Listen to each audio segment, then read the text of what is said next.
এখানে gradient colour apply করছি আমরা প্রতিটা অক্ষরের মধ্যে কালার অ্যাপ্লাই হইছে, বাট আমি এই কালারটাই একটার উপরে মানে পুরো সেন্টেন্সের উপরে আমি অ্যাপ্লাই করতে চাই। আপনারা এটা খেয়াল করছেন যে প্রতিটা অক্ষরের মধ্যে কিন্তু গ্রেডিয়েন্ট অ্যাড হইছে। জি স্যার। আমি এই গ্রেডিয়েন্টটাই পুরোটার উপরে একবার অ্যাপ্লাই করতে চাচ্ছি। বিষয়টা বুঝতে পারছেন আমি? হ্যাঁ।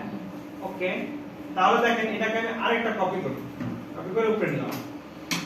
এইটা সিলেক্ট রাখার পর কন্ট্রোল 8 প্রেস করেন, দেন এখন হচ্ছে আইড্রপার নিয়ে এই গ্রেডিয়েন্টে দিয়ে দেন।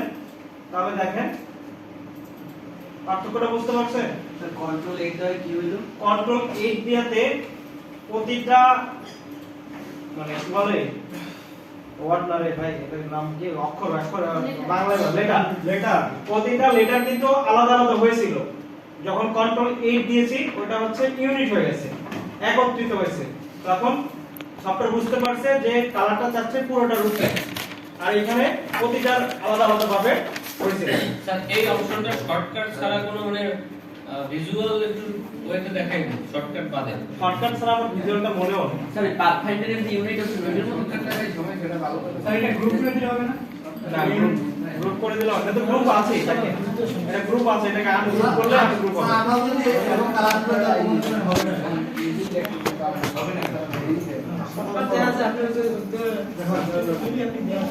পাথফাইন্ডার দিয়ে কি করা লাগবে? ডিভাইডেড করে আবার ইউনিট করবে হবে? পানি দেন তো ভাই, পানি কার ওরাই তো আছে আচ্ছা দেখা।